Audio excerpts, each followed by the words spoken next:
Science college Wandoor ഒന്നാം വർഷ FIUGP വിദ്യാർത്ഥികൾക്കുള്ള minor MDC കോഴ്സുകൾ സെലക്ട് ചെയ്യുന്നതിനുള്ള ഗൂഗിൾ ഫോം എങ്ങനെയാണ് ഫില്ല് ചെയ്യുന്നത് എന്നുള്ളത് നമുക്ക് നോക്കാം. അപ്പോൾ എല്ലാ വിദ്യാർത്ഥികളും നിങ്ങൾക്ക് ആവശ്യമായിട്ടുള്ള ഇൻസ്ട്രക്ഷൻസ് ഈ ഒരു ഫോം തുറക്കുന്ന സമയത്ത് തന്നെ കൃത്യമായിട്ട് തരുന്നുണ്ട്. എല്ലാവരും അത് കൃത്യമായിട്ട് തന്നെ വായിക്കുക. അപ്പോൾ എങ്ങനെയാണിത് ഫില്ല് ചെയ്യുന്നതെന്ന് നമുക്ക് നോക്കാം. അപ്പോൾ ആദ്യമായിട്ട് നിങ്ങൾ ഫില്ല് ചെയ്യേണ്ടത് നിങ്ങളുടെ പേര് തന്നെയാണ്. അത് മുഴുവനും നമ്മൾ ക്യാപിറ്റൽ ലെറ്ററിൽ തന്നെ ഫില്ല് ചെയ്യണം. അപ്പോൾ ഞാനിവിടെ ഒരു സാമ്പിൾ നെയിം ഫില്ല് ചെയ്യുന്നുണ്ട്. എന്നിട്ടൊരു സാമ്പിൾ ഡിപ്പാർട്ട്മെൻറ്റും നമ്മൾ സെലക്ട് ചെയ്തു. അപ്പോൾ നിങ്ങളുടെ ഡിപ്പാർട്ട്മെൻറ്റ് ഏതാണെന്ന് വെച്ച് കഴിഞ്ഞാൽ നിങ്ങൾ ആ ഡിപ്പാർട്ട്മെൻറ്റ് ക്ലിക്ക് ചെയ്യുക. എന്നിട്ട് അടുത്തതായിട്ട് കൊടുക്കേണ്ടത് നിങ്ങളുടെ +2 ടോട്ടൽ മാർക്സാണ്. അതായത് +1നും +2നും കൂട്ടിയിട്ട് ടോട്ടൽ എത്ര മാർക്കാണ് നിങ്ങൾക്കുള്ളത് അത് മാർക്കായിട്ട് തന്നെ നിങ്ങളിവിടെ ആഡ് ചെയ്യേണ്ടതാണ്. ഓക്കെ, അപ്പോൾ ഞാൻ ഒരു സാമ്പിൾ മാർക്ക് ഞാൻ കൊടുക്കുന്നു. നിങ്ങളത് എത്രയാണെന്ന് വെച്ച് കഴിഞ്ഞാൽ സാമ്പിൾ നിങ്ങൾ കൊടുത്തോളൂ. എന്താണെങ്കിലും നിങ്ങളുടെ മാർക്ക് കൊടുക്കുക. പിന്നെ നിങ്ങളുടെ കാറ്റഗറി ഏതാണ്, OBC ആണോ, ജനറൽ ആണോ, SC ആണോ, ST ആണോ, ഇനി വേറെ ഏതെങ്കിലും ആണെങ്കിൽ അത് ക്ലിക്ക് ചെയ്യുക. ഓക്കെ, എന്നിട്ട് നമ്മൾ ഈ ഒരു സെക്ഷനും നമ്മൾ ഫില്ല് ചെയ്തിട്ട് നമ്മൾ നെക്സ്റ്റ് കൊടുക്കുക. അപ്പം നമ്മൾ അടുത്തതായിട്ട് വരുന്നത് ആദ്യം ഏത് മൈനർ സെലക്ട് ചെയ്യണം എന്നുള്ളതിലേക്കാണ്. അപ്പോൾ മൈനർ 1 ആണ് ആദ്യം നമ്മൾ സെലക്ട് ചെയ്യുക. അതിന് നിങ്ങൾക്ക് എത്ര പ്രിഫറൻസ് വേണമെങ്കിലും കൊടുക്കാം. നിങ്ങൾക്ക് 6 കോഴ്സുകൾ ലിസ്റ്റ് ചെയ്യുന്നുണ്ട് മൈനർ 1-ൽ. അതിൽ നിങ്ങൾക്ക് 6 പ്രിഫറൻസ് വേണമെങ്കിലും കൊടുക്കാം. അത് നിങ്ങളുടെ ഇഷ്ടമാണ്. എത്ര പ്രിഫറൻസ് വേണമെങ്കിലും നിങ്ങൾക്ക് സെലക്ട് ചെയ്യാം. ഒരു പ്രിഫറൻസ് നിങ്ങൾ നിർബന്ധമായിട്ടും സെലക്ട് ചെയ്തിരിക്കണം എന്നുള്ളതാണ്. അപ്പോൾ ഞാനിവിടെ കുറച്ച് പ്രിഫറൻസുകൾ ഒരു 3-4 പ്രിഫറൻസ് ഞാനിവിടെ സെലക്ട് ചെയ്യുന്നു.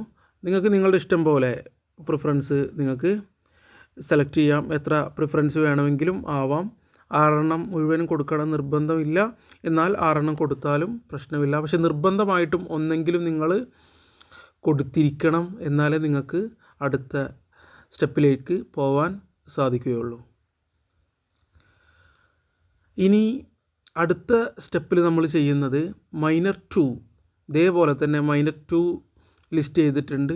അപ്പോൾ ആ ലിസ്റ്റിൽ നിന്ന് നേരത്തെ പറഞ്ഞതുപോലെ തന്നെ നിങ്ങൾക്ക് 6 കോഴ്സുകൾ കൊടുത്തിട്ടുണ്ട്. 6 പ്രിഫറൻസും നിങ്ങൾക്ക് വേണമെങ്കിൽ സെലക്ട് ചെയ്യാം. ഇല്ലെങ്കിൽ നിങ്ങളുടെ ഇഷ്ടത്തിനനുസരിച്ചുള്ള പ്രിഫറൻസുകൾ സെലക്ട് ചെയ്യാം. ഇവിടെയും നിങ്ങൾ ഈ പറയുന്ന 6 കോഴ്സുകൾ ലിസ്റ്റ് ചെയ്തതിൽ നിന്ന് നിർബന്ധമായിട്ടും ഒന്നെങ്കിലും സെലക്ട് ചെയ്തിരിക്കണം. നിങ്ങൾക്ക് ഒന്നിലധികം ഓപ്ഷൻസ് നിങ്ങൾക്ക് സെലക്ട് ചെയ്യാം.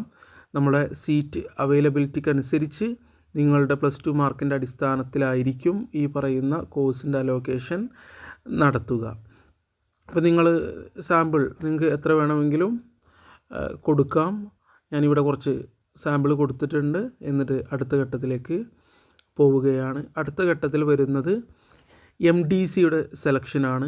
MDയെ സംബന്ധിച്ചിടത്തോളം ഒരു പ്രത്യേകതയുണ്ട്. നിങ്ങൾക്കൊരിക്കലും നിങ്ങളുടെ സെയിം ഡിപ്പാർട്ട്മെൻറ്റ് ഓഫർ ചെയ്യുന്ന MDC കോഴ്സ് എടുക്കാൻ വേണ്ടിയിട്ട് സാധിക്കുന്നതല്ല. അതുകൊണ്ട് നിങ്ങളുടേതല്ലാത്ത ഡിപ്പാർട്ട്മെൻറ്റ്, ഇവിടെ ഞാൻ ഇംഗ്ലീഷ് ഡിപ്പാർട്ട്മെൻറ്റായിട്ട് സെലക്ട് ചെയ്തിട്ടുള്ളത്. നമുക്ക് ഇംഗ്ലീഷ് ഡിപ്പാർട്ട്മെൻറ്റിലെ കോഴ്സുകൾ എടുക്കാൻ പറ്റില്ല. ബാക്കി ഏത് ഡിപ്പാർട്ട്മെൻറ്റ് ഓഫർ ചെയ്യുന്ന MDC കോഴ്സുകളും നമുക്ക് ലിസ്റ്റിൽ നിന്ന് എടുക്കാം. അപ്പോൾ നിങ്ങൾ ചെയ്യുന്നവരൊരു കാര്യം പ്രത്യേകം ശ്രദ്ധിക്കുക. സ്വന്തം ഡിപ്പാർട്ട്മെൻറ്റ് ഓഫർ ചെയ്യുന്ന കോഴ്സ് പ്രിഫറൻസിൽ സെലക്ട് ചെയ്യാൻ പാടുള്ളതല്ല. അപ്പോൾ ഇവിടുന്ന് ഞാൻ കുറച്ച് പ്രിഫറൻസ് സെറ്റ് ചെയ്യുന്നുണ്ട്. നമ്മൾ ഇതിൽ നിന്ന് നിങ്ങൾക്ക് 4 ഓപ്ഷൻസാണ് അതിനകത്ത് വരുന്നത്. നിങ്ങളുടെ സ്വന്തം ഡിപ്പാർട്ട്മെൻറ്റ് ഒഴിവാക്കിയാൽ 4 ഓപ്ഷൻസ് അതിനകത്ത് ബാക്കി ഉണ്ടാവും.